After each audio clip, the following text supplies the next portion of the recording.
जय श्री कृष्णा। तृतीय अध्याय कार्तिक महात्मा। सागर पुत्र शंखासुर द्वारा वेद मंत्रों का हरण। सत्यभामा कहती है कि भगवान, आप तीनों लोकों के जानने वाले हैं। आप काल स्वरूप हैं और सब काल समय के समान हैं। तब भी फिर आप कार्तिक मास को ही इतना श्रेष्ठ क्यों मानते हैं? हे देव, इसी प्रकार सब तिथियों में एकादशी, सब महीनों में कार्तिक का महीना ही आपको प्रिय क्यों है? इस कारण बताइए। श्री कृष्ण कहते हैं कि कांते, तुमने अच्छा प्रश्न किया। इस विषय में एकाग्रचित होकर राजा वेणु के पुत्र पृथु महर्षि नारद का पूरा संवाद सुनो, जिसे पहले महाराज पृथु ने नारद जी से पूछा था। तब नारद जी ने कार्तिक मास की महिमा बताई। नारद जी बोले कि पहले समय में सागर का पुत्र शंखासुर नामक राक्षस त्रिलोकी को मत डालने वाला महापराक्रमी पैदा हुआ। उसने अपने पराक्रम से संपूर्ण देवताओं को जीतकर स्वर्ग से निकाल दिया तथा इंद्र आदि संपूर्ण लोकपालों के अधिकार अपने हाथ में कर लिए। सब देवताओं शंखासुर के भय के मारे अपने अपने स्त्री पुत्र आदि को साथ लेकर बहुत वर्ष पर्यंत सुमेरु पर्वत की गुफाओं में रहे। तब शंखासुर ने विचार किया कि मैंने देवताओं को तो जीत लिया, परंतु वे अब भी बहुत बलवान मालूम होते हैं। हाँ, अब मैंने जान लिया है कि वे सब वेद मंत्रों से युक्त है, इसी से बलवान हैं। अतः उनके वेद मंत्रों का हरण कर लिया जाए तो वे सब स्वयं ही बलहीन हो जाएंगे। ऐसा सोचकर शंखासुर सत्यलोक में गया, जहाँ भगवान उस समय सोए हुए थे। उसके मन में चोरी की इच्छा थी, इस कारण वह वेदों को चुराने लगा तथा बीजों सहित वेद मंत्र भी उसके भय के कारण इधर उधर पानी में छिपने लगे। तब शंखासुर उन्हें खोजता हुआ समुद्र के अंदर विचरने लगा, परंतु उसे वेद मंत्र इकट्ठे नहीं मिले। उधर ब्रह्मा जी सब पूजा सामग्री लेकर सब देवताओं के साथ बैकुंठ लोक में भगवान विष्णु की शरण में गए। भगवान को जगाने के निमित्त ब्रह्मा जी मधुर वाणी में गाने बजाने लगे। गंध धूप दीप आदि से बार बार पूजा करने लगे।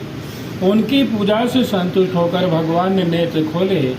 तब सब देवताओं ने सहस्र सूर्य के समान कांति वाले विष्णु भगवान के दर्शन किए पश्चात सब देवताओं ने षोडशोपचार से पूजा की। फिर साष्टांग दंडवत करके पृथ्वी पर गिर पड़े। तब तो प्रसन्न होकर भगवान उनसे कहने लगे कि हे देव, गणों में तुम्हारे पूजन भजन कीर्तन आदि कार्यों से बहुत प्रसन्न हो।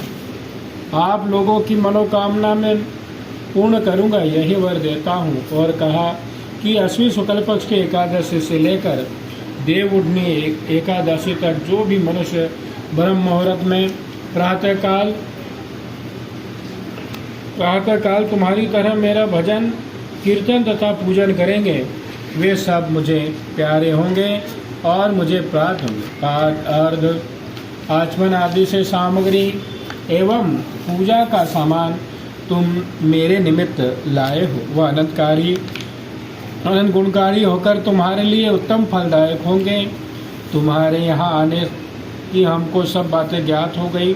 शंखासुर जिन वेदों को हर करके ले गया, वे सब और शंखासुर अभी जल में स्थिर है।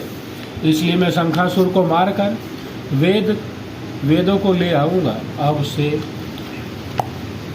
आपसे लेकर बीज मंत्र समेत सब वेद प्रतिवर्ष कार्तिक महीने में सदा जल में निवास करेंगे। मैं आज से मत्स्य धारण कर जल में रहूँगा। तुम लोग वे सब मुनियों को साथ लेकर मेरे साथ आओ।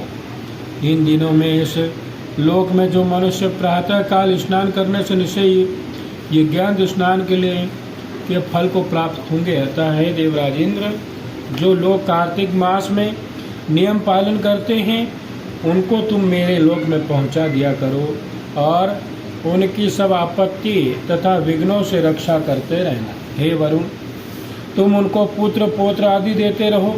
हे धनपति कुबेर, तुम अब उनकी धन धान से वृद्धि करते रहना, क्योंकि कार्तिक का व्रत करने वाला जीवन से मुक्त हो जाता है और वह मेरा ही स्वरूप धारण कर लेता है। अनंत हे अनंत देवताओं, जो जन्म से मरण तक इस उत्तम व्रत का नियम पालन करता है, वह तुम्हारा भी पूज्य है। तुम लोगों ने मुझे एकादशी के दिन जगाया है, इसलिए यह तिथि परम पवित्र है और सदा मानने योग्य है। यह तिथि मेरे लिए परम प्यारी है। हे देवगणों, विधि पूर्वक किए गए ये दोनों व्रत प्रत्येक वाणी को मेरे ही सम्मुख पहुंचा देते हैं, प्रत्येक प्राणी को मेरे सम्मुख पहुंचा देते हैं। इनके समान ना कोई तीर्थ है, ना कोई दान है और ना कोई व्रत है जो सूर्य दे सके। जय श्री कृष्णा।